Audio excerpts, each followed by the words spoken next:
Hi everyone and welcome to my channel. It's your girl Blake.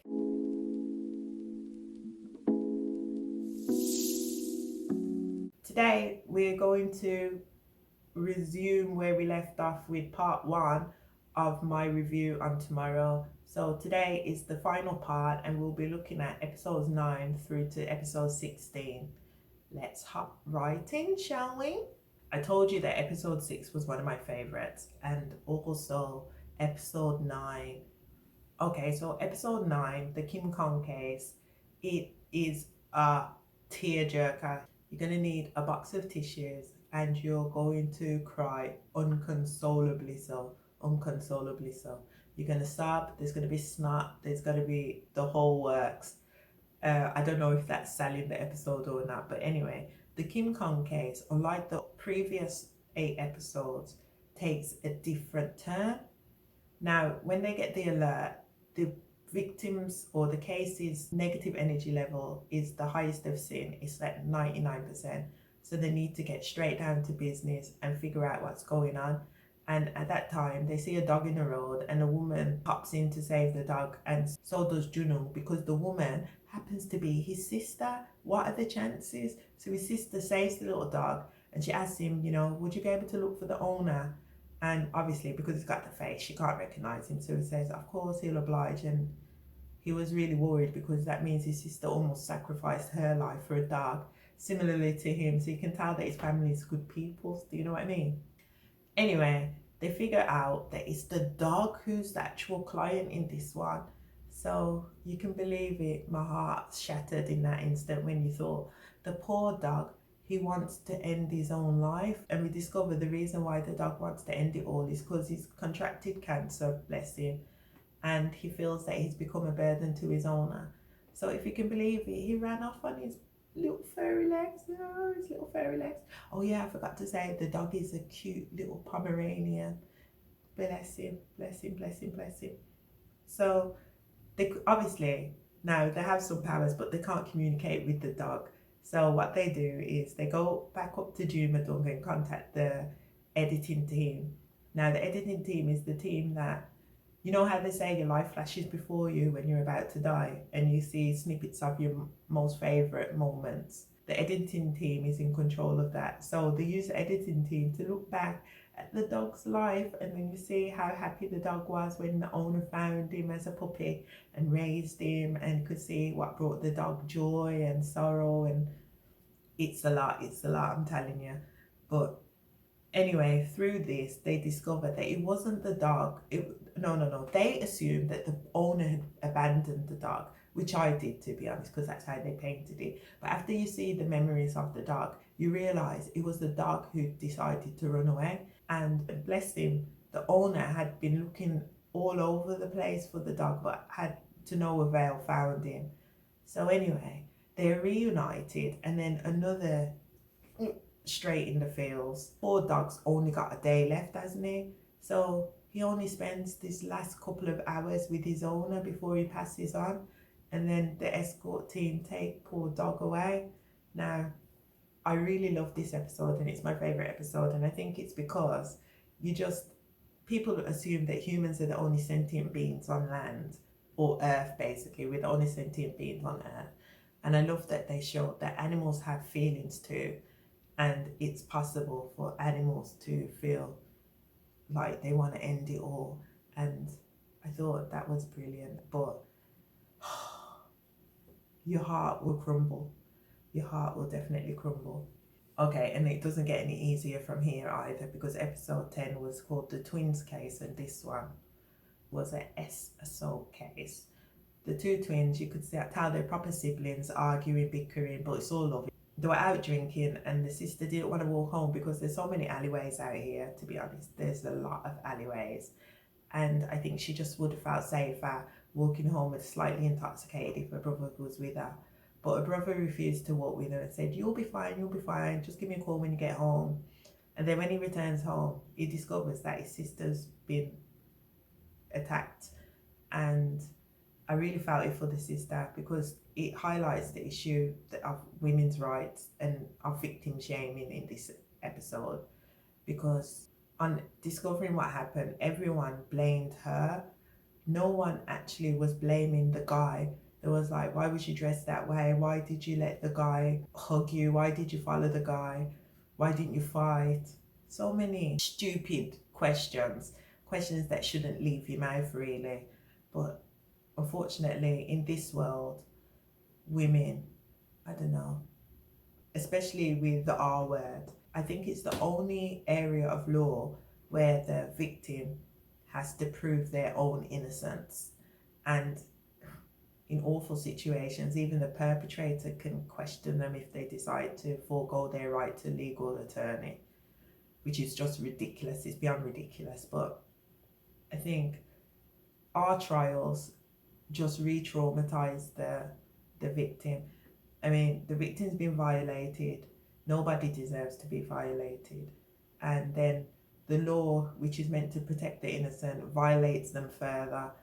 And this episode concentrated, I guess, on shame and the culture surrounding victim shaming. And oh yeah, and then in this episode, we're given a deeper insight into Lungu and how Lungu ended up becoming a Grim Reaper, because we discover that in his past life, his mom was a victim of S assault too. So he took it particularly badly and almost punched the man's face to, well, he just went in, pummel the guy's face because it triggered him. And I think this was, obviously violence is never the answer, but I can't really, I don't mind a bit of just dessert, should I say. So I could barely watch, but then I was watching, do you know what I mean? Because I was like, he deserves it. He deserves every single punch he gets.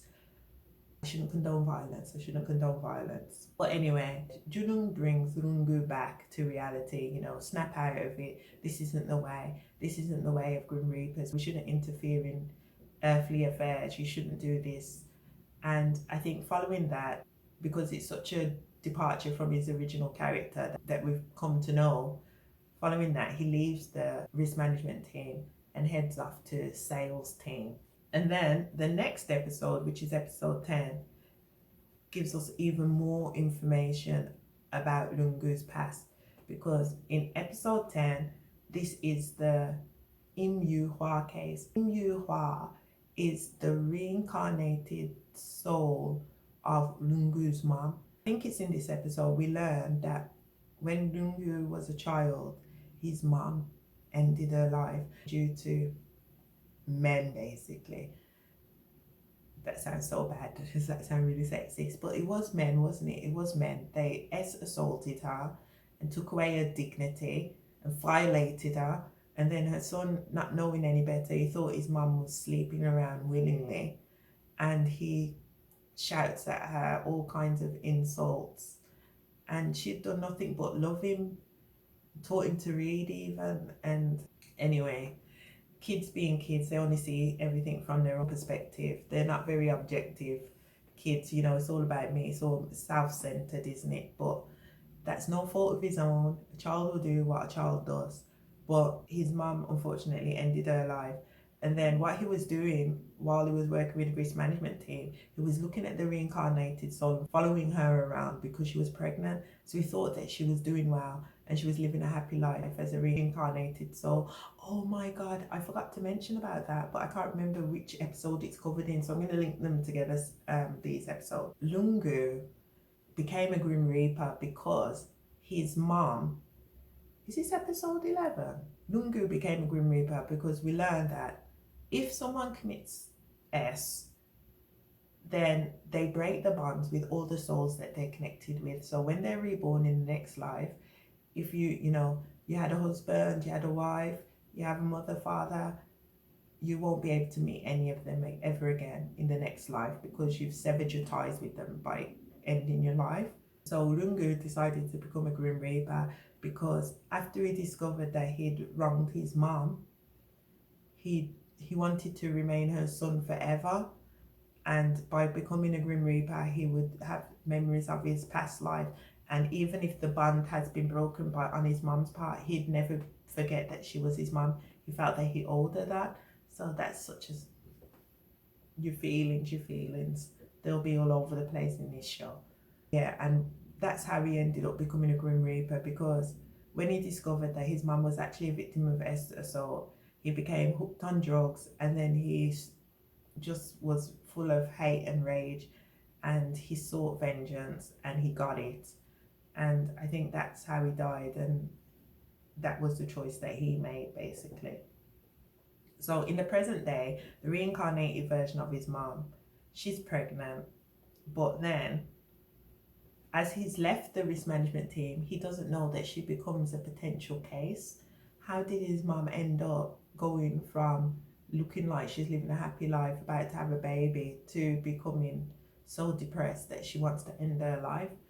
Well, we discover, unfortunately, she had a miscarriage and lost the baby.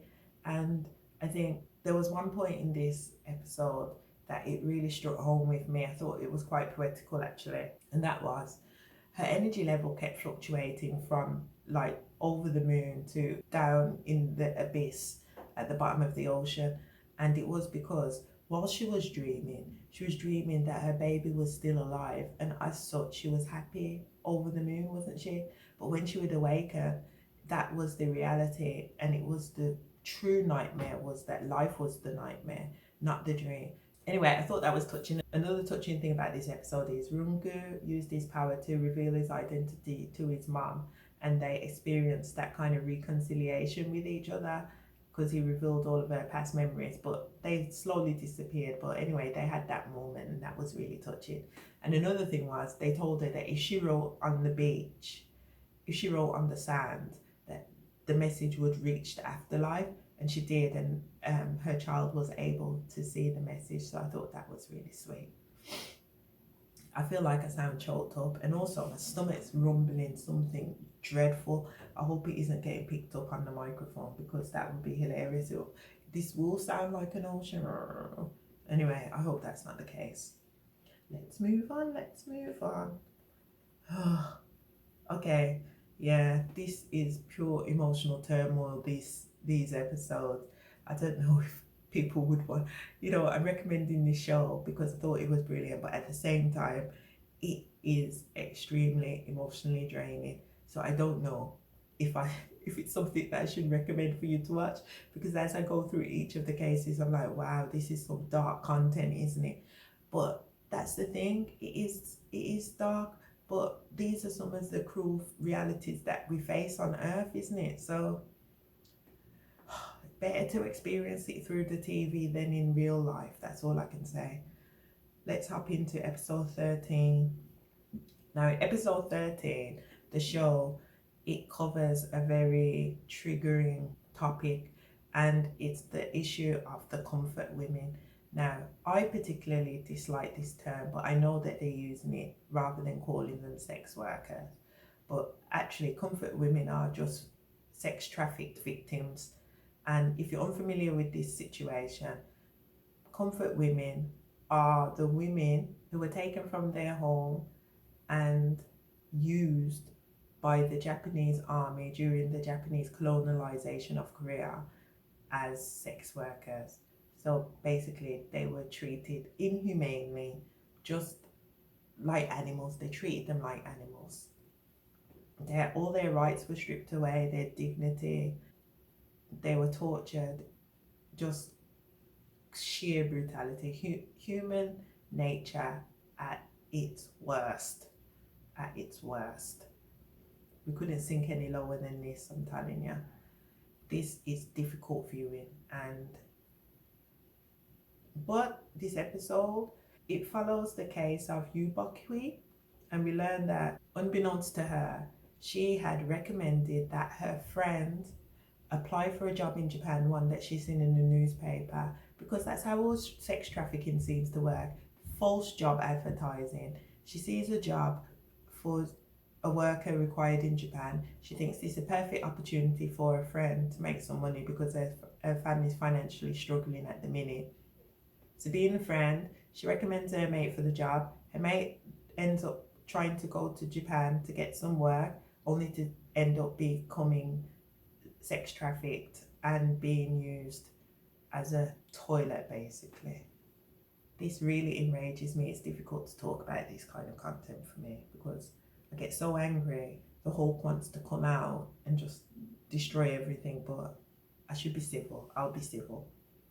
So this is what she did, and she only discovered what had happened to her friend when she found a picture. No. Yeah.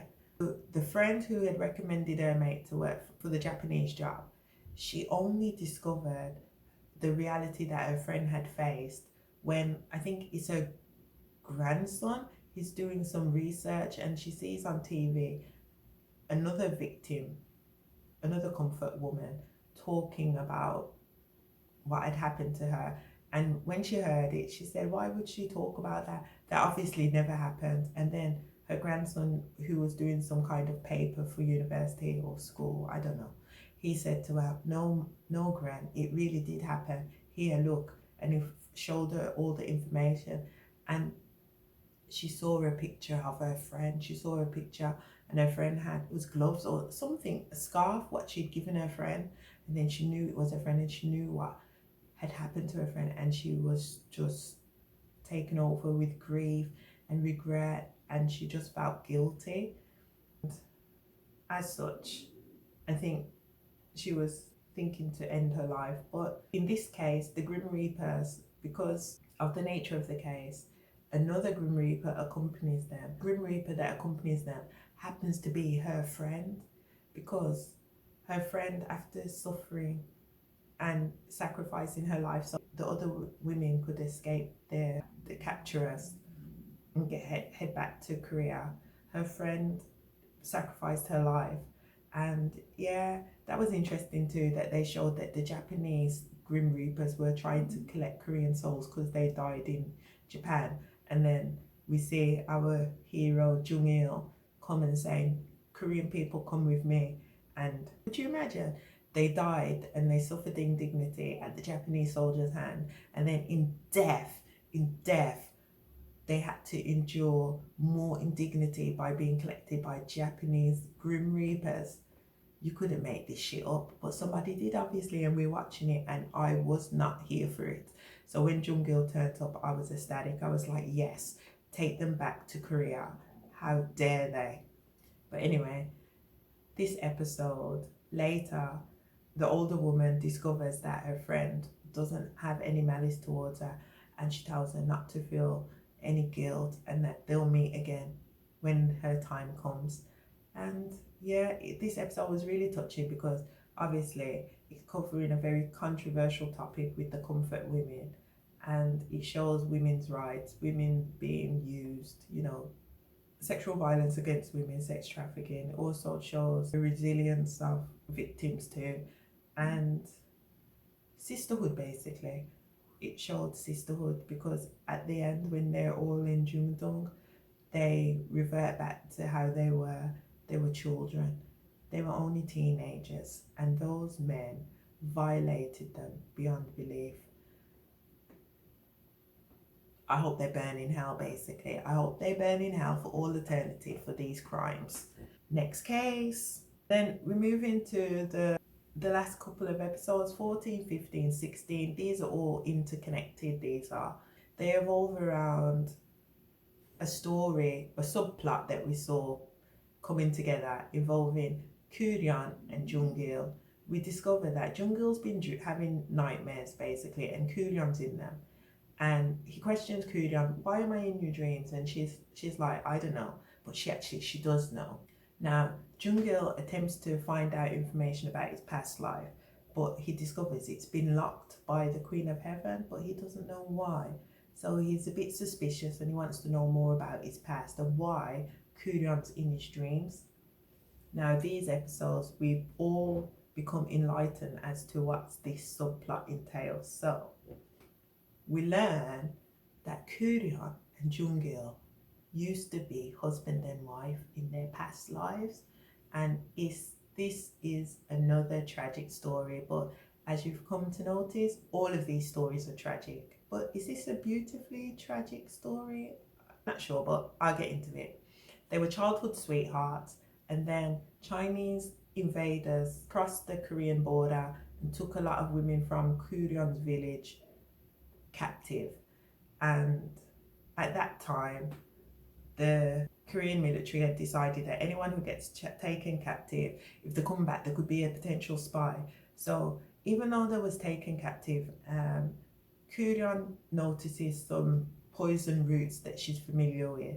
So she used that to put inside the soldiers' dinner, poison them, they've dropped dead. Good on her, bastards, died. So they ate, snuffed it, and then Kuryan's helped herself and the other women to escape back to Korea, only to be told, sorry, thanks for coming back, but you're not welcome here.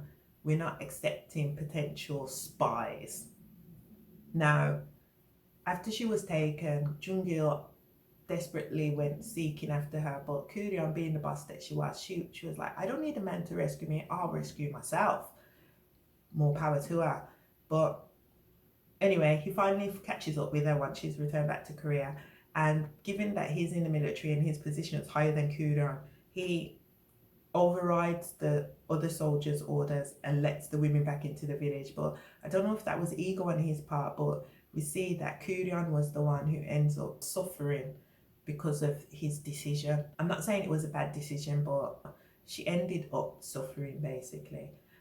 Her and her handmaiden had been taken captive, and there was just rumors being thrown left, right, and centre, accusations that, you know, she's pregnant with these barbarians' baby, and these women have lost their virtue. I mean, more victim shaming.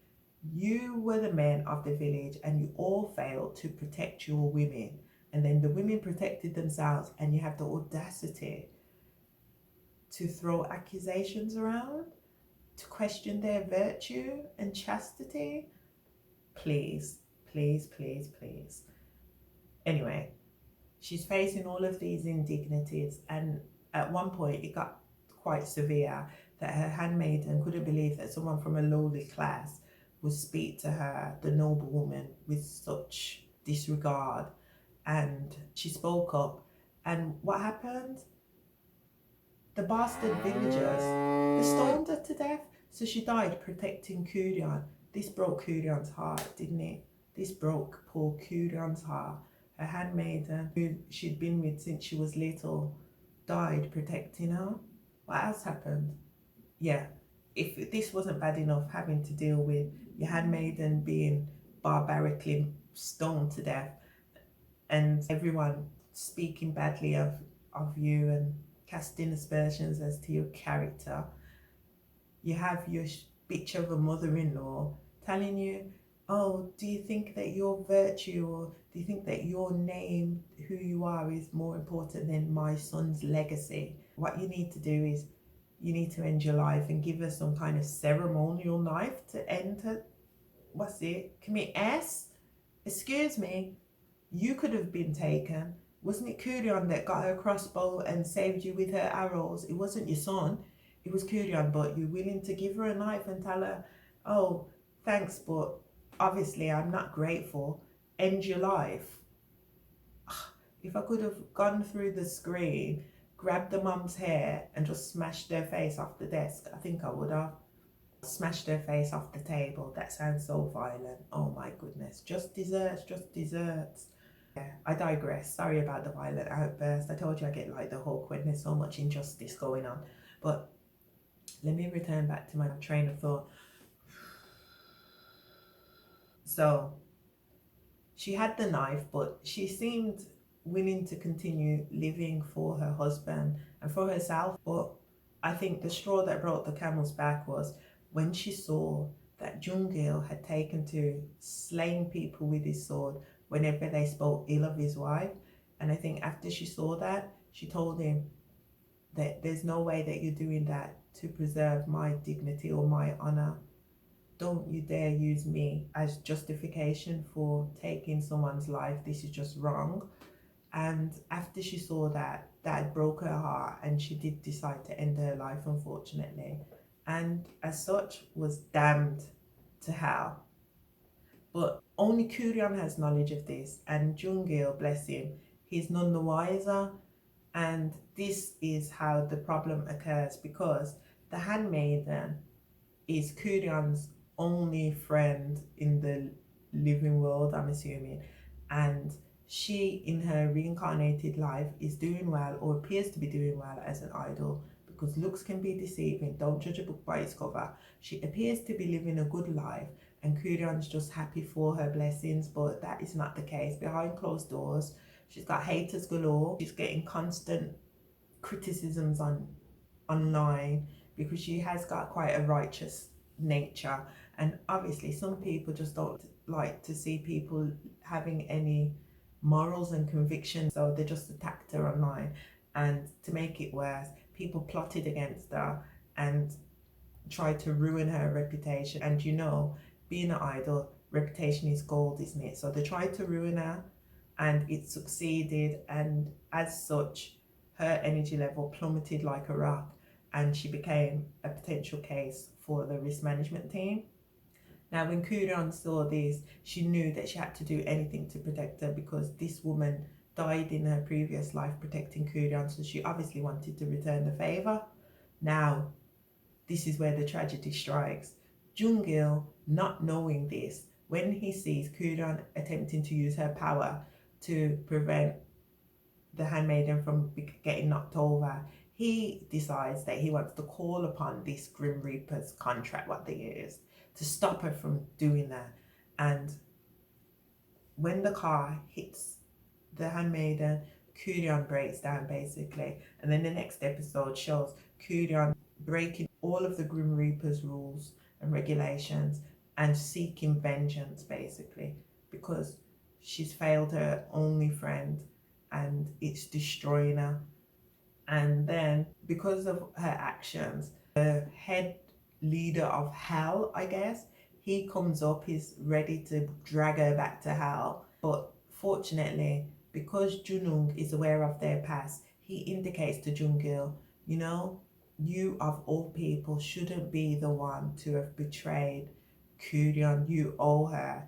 And obviously this makes him suspicious, so he decides to access his dreams. He discovered the great wrong that he did Kuryeon in her past life, and when he sees what he'd done, he realizes the consequences of the actions what he just took previously by using the Grim Reaper's contract. So he resolves it, bless him, and we end up having a happy ending. Because the situation's resolved with their past, we possibly see the reconnection of... Okay, hi, sorry about that. My phone died basically. So let's continue. I forgot what I was saying.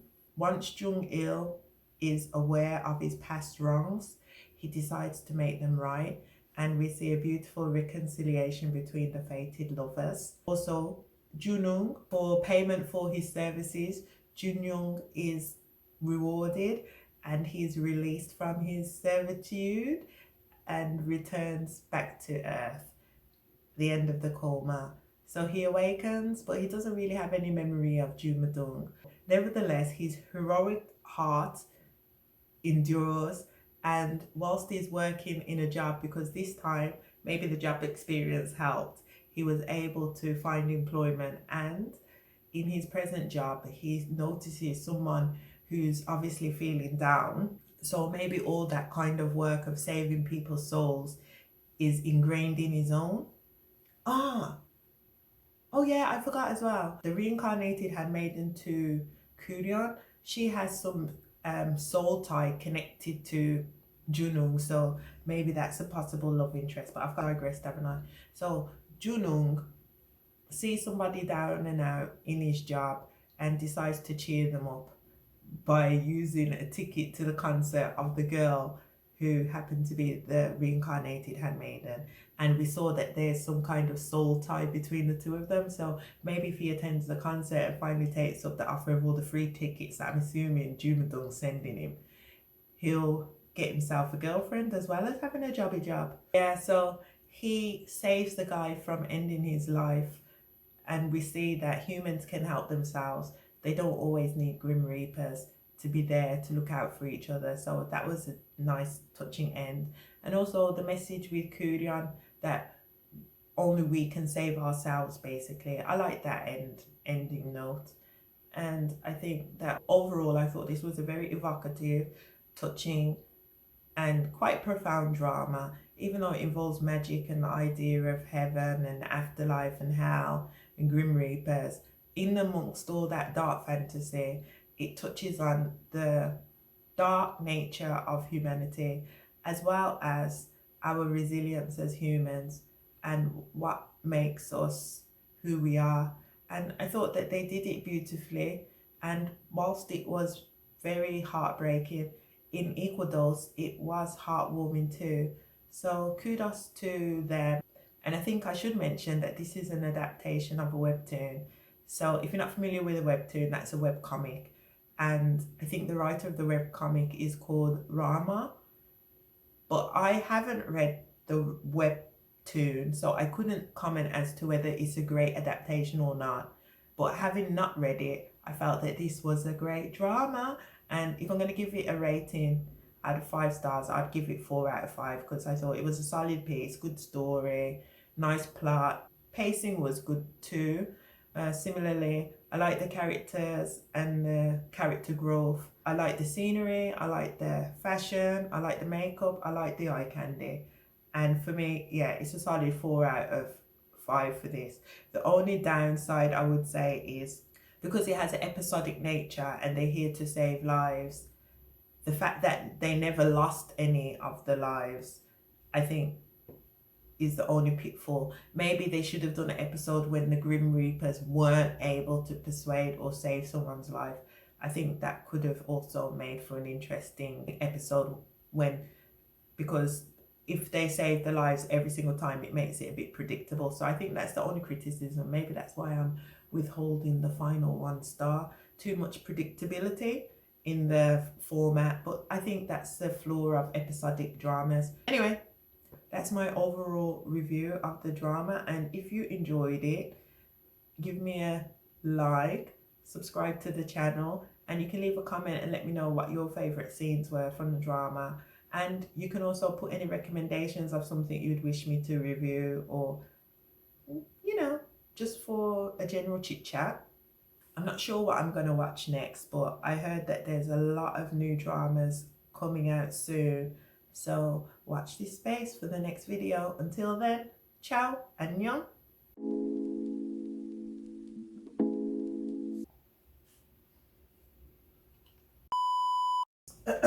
Oh, sorry, I got a fog in my throat. You're going to need a box of tissues and you're going to give in, what's it? And we discovered the reason why you would. We're giving a deeper into that with the real and inhu because he's no.